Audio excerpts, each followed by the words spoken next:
The headlines tonight: bottomly refreshed after 3 days on cross, Bransom's clockwork dog crosses Atlantic floor, and sacked chimney sweep pub's boss full of mayonnaise.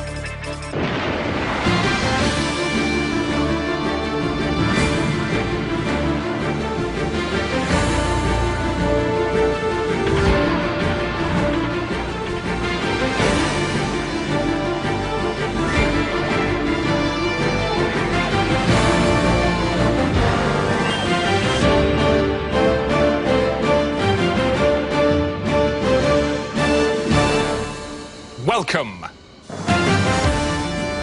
On the day-to-day tonight, David Owen emerges shattered from Oliver Reed. I don't think I've ever seen anything quite such, so totally wanton and ghastly. Mess, terrible. And Portillo's wife defends crack habit.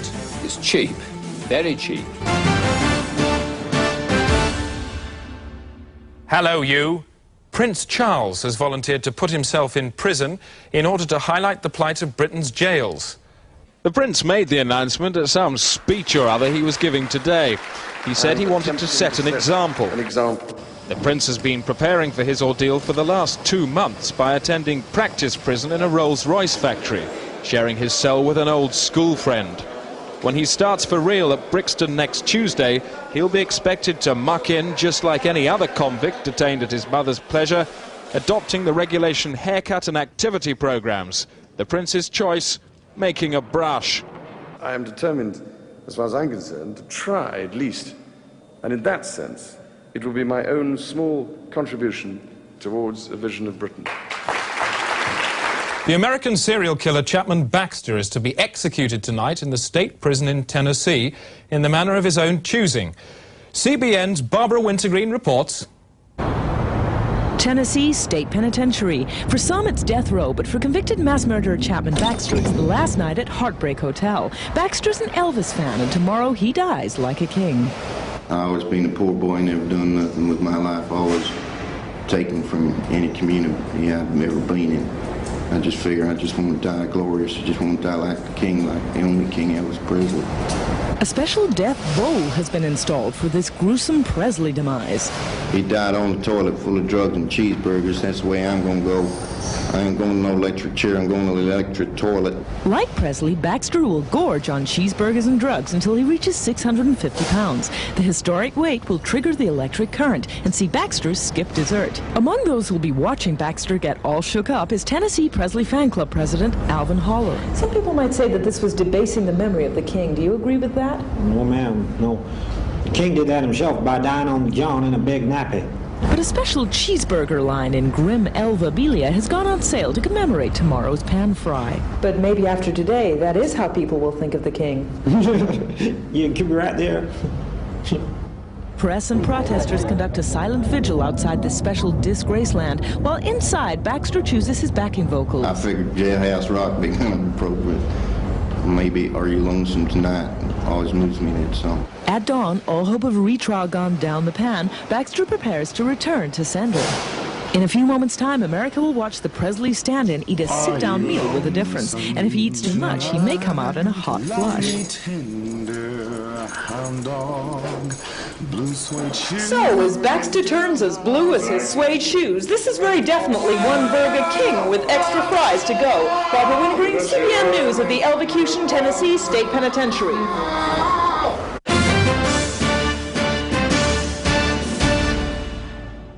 Tomorrow sees the opening of the London Jam Festival, selling pots of jam, some made by celebrities, to raise money for the homeless. With me is one of the organisers, Janet Breen. Janet, thanks for joining us this evening. This must have taken a heck of a lot of organising. Yes, well, it has, actually. To get all the celebrities to contribute their jam has really been quite an operation. How much of your time did you put into it? Oh, I would say at least 6 months. 6 months? To raise money for a jam festival? Isn't that rather stupid? No, I don't think so. I mean, it's all in a good cause. It's for good the cause, homeless. yeah, but how much are you going to raise? Well, we hope to raise at least £1,500. £1,500? That's a pathetic amount of money. You can raise more money by auctioning dogs. Well, I don't think so. I think it's all in a good cause and very worthwhile and worth You've doing. persuaded these celebrities to waste their time donating to it? Yes. Well, who?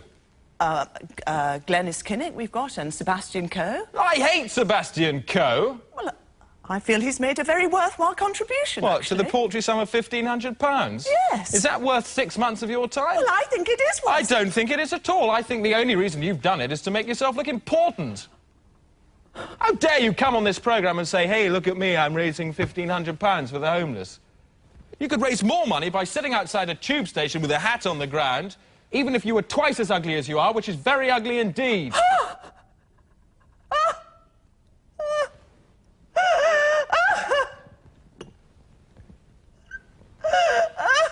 Has this been very upsetting for you?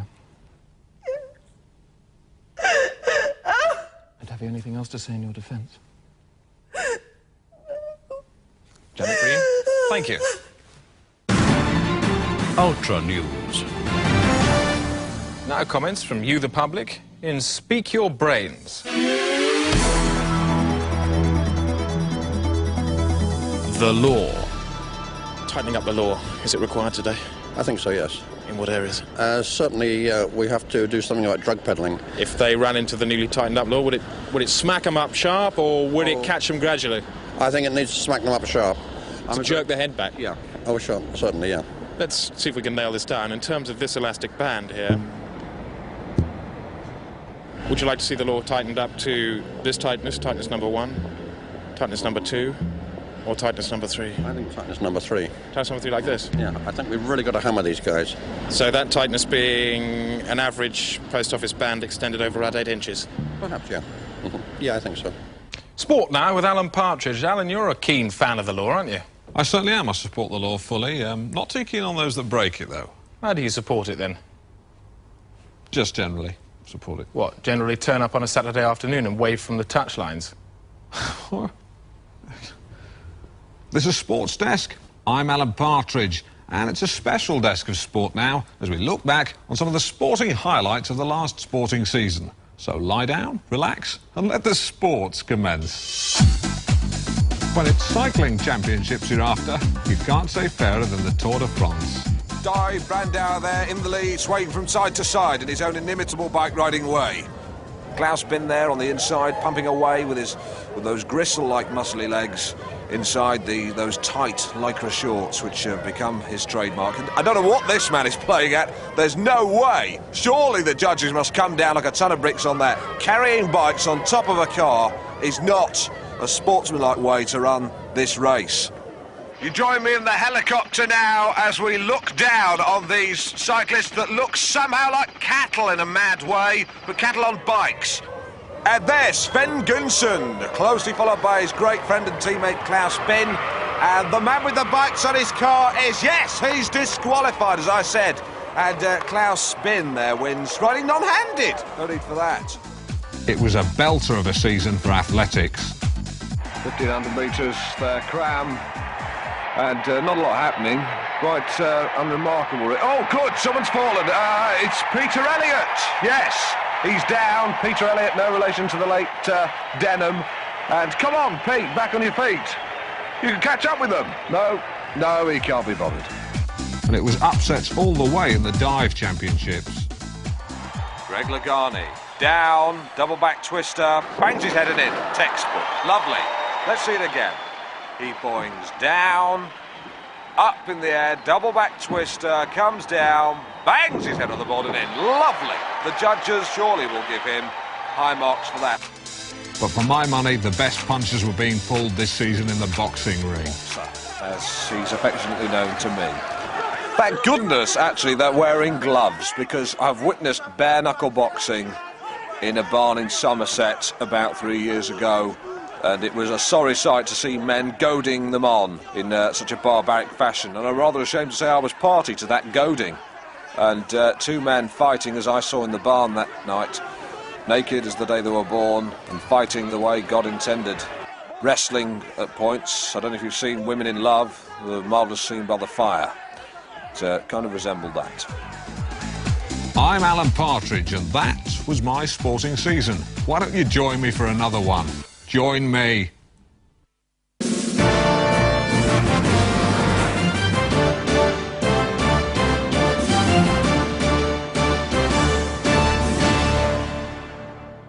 Thanks, Alan. Time now for our resident humorist, Brant, the physical cartoonist from the Daily Telegraph, to cast a wry eye at the week's events. And it certainly has been some week, hasn't it, Alan? Yes. And so, with that in mind, Mr. Brant, put us in the picture. Thanks, Chris. Well, this week John Majors had to walk a bit of a political tightrope.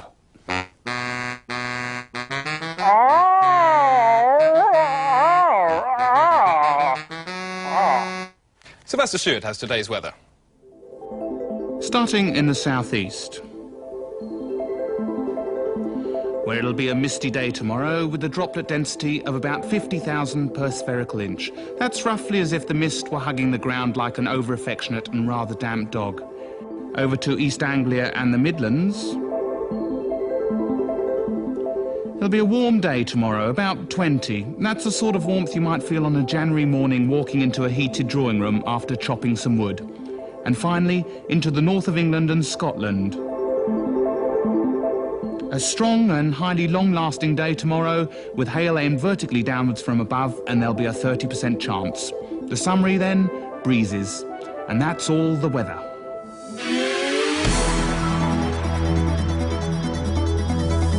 The law. We're looking today at the letter of the law. Any problems? Well, I've just been worried about what I've been watching on TV recently about all these fit-ups. What about a poster campaign to promote the letter of the law? Yeah, I think that'd be a good idea. TV campaign? Yeah, possibly, yeah. How quickly would you like to see this sort of action taken? Poster campaign? Immediately. Immediately? Yes. So here we are in the immediately future, looking at a poster on the wall of the letter of the law. Yeah. Red on blue. What letter is it? What single letter? The letter of the law.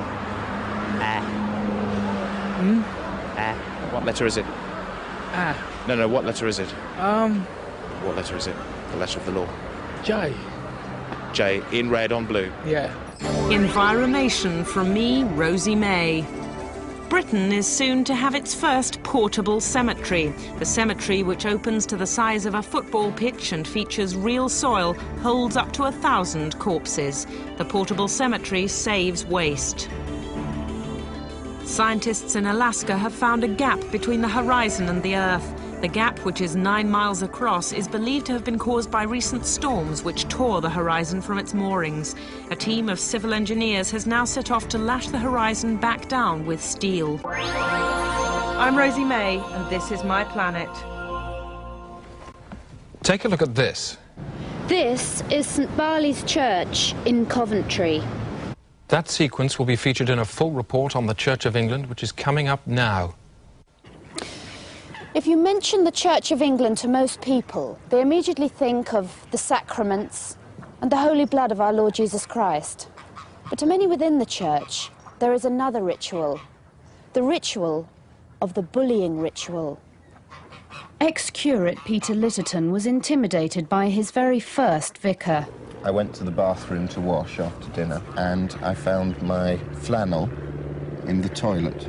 Another time I went into the bathroom and all the bristles, bar one, had been cut off from my toothbrush. Another time he put bleach in my shaving cream and Mrs. Cape stifled a giggle. I see. This is St Barley's Church in Coventry. Barley's vicar, Bobby Skye, is a former bully himself, but has now decided to speak out. If a young deacon was being inordinated, then during the inordination ceremony, we would hum during his sermon, so we would be going, and he would be trying to speak and not knowing who was humming. And How many of you were humming? About 200 of us, 200 vicars, all going, But while some are brave enough to speak out, others are still quietly being beaten up.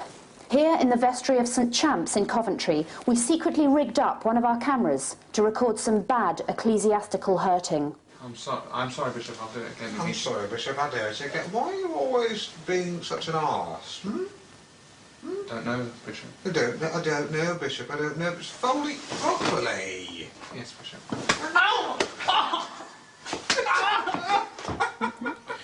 Yes, I was collecting up the hymn books, very well, these exact books. Yes. And I was stacking them like so. Yes. And I'd stacked up to my chin. I see. So I was at really at full stretch with about 30 hymn books. And he said, "Come on, Peter, you can fit another one in there." I said, "No, I can't, Reverend Cape, I really can't." And he pushed one in. He said, "You can fit another one." I said, "I can't." And he pulled my hair right back. Yeah. And so my head was like this. I thought I was going to choke. And then he ran along this pew, like that, and threw the books. "Pick them up! Pick them up!" You do look a rather foolish boy, Paul. Clean it up. I'll be back later. The bullying has got to stop. Stop the bullying. Start taking care of your flock. Pick on someone your own size. God's bigger than all of us. And since we've recorded that report, everybody featured in it has lost their hair. The Day Today, slamming the wasps from the pure apple of truth. The Home Secretary's new measures for dealing with neighbourhood noise have been introduced this week by Broxbourne Police, and it looks like they're working. Noisy people have been a problem in Broxbourne for years, but now if the police receive more than 5 complaints against a single household, they just turn up and release a tiger through the front door. So far, they say, the Home Secretary's new measures have been 100% successful. This weekend, BBC Two celebrates changing attitudes in the last 35 years of television in Attitudes Night. Well, here we are at the hanging. It's a very sombre atmosphere. The condemned man has just arrived with the executioner, Mr. Albert Marsh, who's highly respected. The evening begins with a chance to savour again Great Britain's last televised hanging. He's using a nylon hemp mix rope tonight for the first time ever. That's what he wanted. That's what he's got. It's to guarantee extra strength. All right, Mudge, what can I do you for, then? The 60s saw television breaking taboos again and again, with Frampton Row, the first popular weekly serial, to use swear words. I'm not made of money, especially not since Eddie Copsey and his blooming lids. Oh, aye. Go on then, I'll have the express. There are you, big hairy cock. Ta. Ta-ra, Stan. Ta-ra, you shitter. These days, it's very fashionable among young people to do what I'm doing now. I'm being filleted by a young girl known as a groupie. It's an interesting feeling and certainly quite relaxing.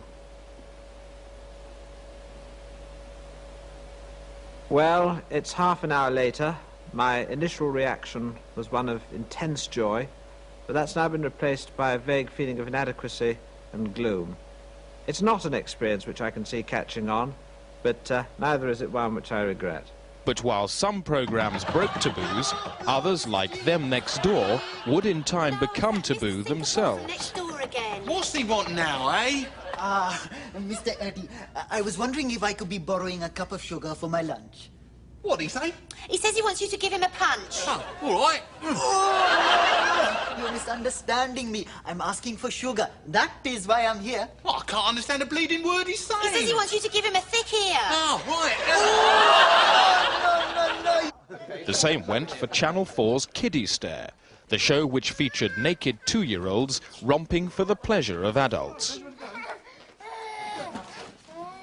I must say it's looking in excellent condition. And yes, the lights have gone out. There, it's a good clean drop. There's the hanging. Well done, well done. They'll be pleased with that. And to play us out, we have Johnny Stoppard. Johnny, what are you going to play for us tonight? Fancy Lady. Fancy Lady. Well, fancy that. This is Corin Piper bidding you good night. Good night. So join us for the start of the evening with The Hanging. That's Attitudes Night this Friday on BBC Two. Coming up, more cathedral dumping in Leicester. Well, there was 2 of them, 2 bishops, who come along and just dumped it here and legged it off down the road. And Manchester police powerless against new weapon menace. Well, basically, one of these and one of these have a range of 50 feet and can bring down a helicopter. Time now for business with Calately Sisters. Thanks, Chris. Take her off the monitor, I don't want to see her face. And no let up today for British manufacturers. There were large profit slumps for Securivag and United Ha-Ha, down 6.4, joining Collins Perhaps units on a lower third rung. There was better news for Edgeledge Wedgebarge, who mustered 2.41 up 88 very slightly, but Oxy McGee flew back a 9th, despite a creeping bid from Connected Breath Dumps at 4. On the currency markets, how did the pound fare? A quick glance at the currency CAD. Not too well, I'm afraid. There's a disconcerting 47-degree slope against the dollar, yen and Deutschmark. And if we project, in 4 months, the pound leg is effectively amputated, leading to a rogue leg with no hip constituency at all. Overall, then, for tomorrow's markets, good evening. Slightly fractious in the 9s and 7s. Chris. Alternative medicine has been growing steadily in popularity over the last 7.5 years. The latest fad is sending thousands of patients scurrying to a medieval hospital in Dartmouth. Iggy Pop Barker reports.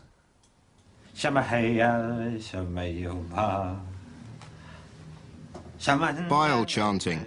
You won't have received this kind of treatment before unless you're 500 years old. The Sanctus Hospital in Dartmouth specialises in medieval healthcare and offers a range of historic remedies at 21st century prices. Right, there. This should really get rid of the melancholy, yeah? Sore a bit? Physical complaints like the hardened lump on this woman's foot are treated as symptoms of spiritual disorder.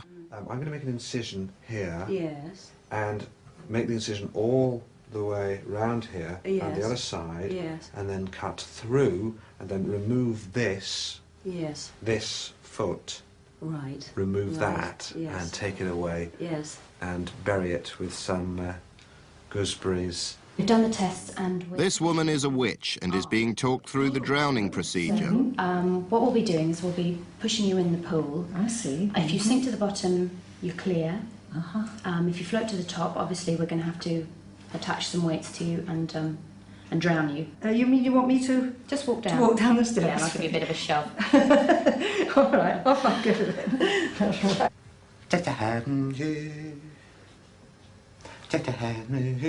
Dr. Philip Johansson is Europe's leading practitioner of bile chanting.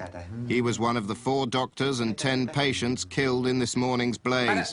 Firemen say the chances of finding anyone else alive is minimal. Real events shot by chance on amateur cameras are increasingly putting professional news crews out of business. Remedy Malahide reports. A common studio accident, a man being electrocuted in the face by a loose cable. But what made the accident uncommon is that it was caught on one of these, a home camcorder. Hello, I'm Remedy Malahide, and tonight I'll be showing you just a cupful of the many thousands of unattractive events poured onto a lens by you, the public, in Genutainment. First, these remarkable scenes of an audacious bank robbery were captured by Mrs. Susan Briers, who owns the security cameras at the Norwood branch of NatWest.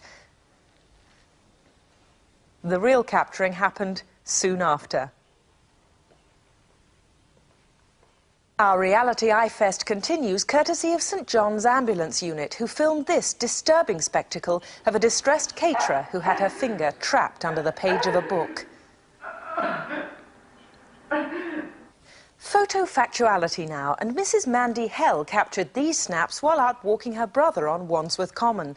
The unnamed woman had been pierced by a shaft of frozen urine, which had fallen from the toilet facility of an overhead plane. And finally, Mr. Peter Dexy of Lancaster sent us amusing footage of a baseball attack outside his home.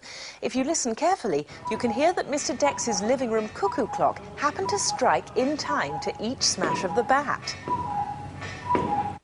But on now to our main visual splash, real-life tales of danger and rescue, which, thanks to this little child, it's a camcorder, we can actually show you each week on It's Your Blood.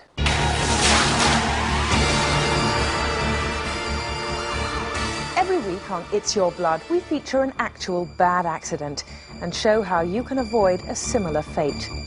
This week, Chopper of Doom. Helicopters, machines with blades for cutting air. Air that's soft and easy to slice, like human beings. If a helicopter hits the ground at 100 miles an hour, it can be rebuilt. But for a man made of crushable bone and ligaments that tear, it's not quite so easy.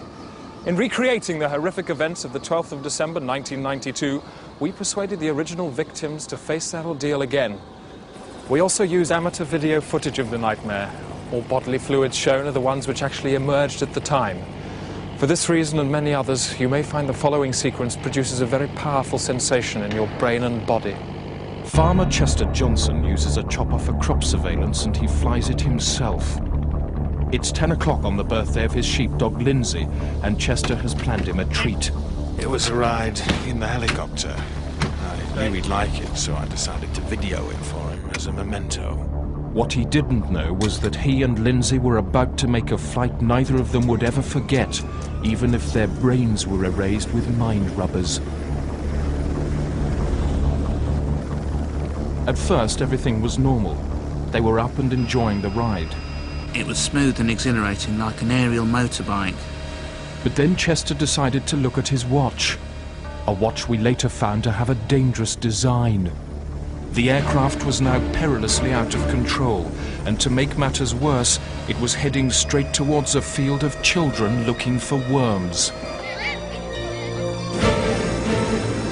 By sheer luck, a member of the public, Mrs. Maureen Tucker, had noticed the helicopter and started shooting these valuable pictures with her own camera.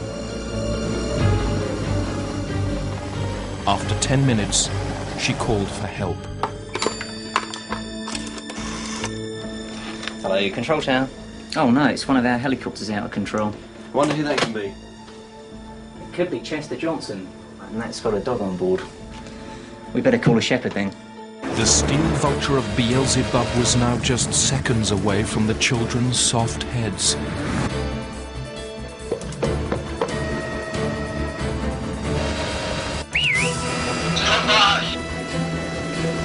The airfield, move the stick slightly. Wait a minute. Steady. Come by. You're doing well. Come by. By sheer brilliance, the shepherd dog team also managed to avoid an old woman up a stick in a nearby field. While the heroes celebrated, the shepherd's unattended flock caused a pile-up on the M5 in which 430 people were injured. Mercifully, the ordeal forged such firm bonds between the victims that it led in many cases to marriage. If this happened to you, would you know what to do? Your chances would be improved considerably if you made sure someone on the ground had one of these. It's a pocket shepherd. It costs just £59, a small price to pay for the gift of a functioning body that works properly. News Jiffy. Just time to have a quick look at tomorrow's headlines. Aristocrat's dung saves village from flood. That's in the Mail. Today, drowned Italian wins Eurovision. The Express go with Lord Mayor's pirouette in fire chief wife decapitation. Grisly but gripping. The Sun, Robin Koch. And the Daily Star, feel my nose and put my specs there, roars drunken major. That's it. That's the day today, on the day that Boris Yeltsin told the world how he milked Mrs. Thatcher. Her flabby breasts. Good night.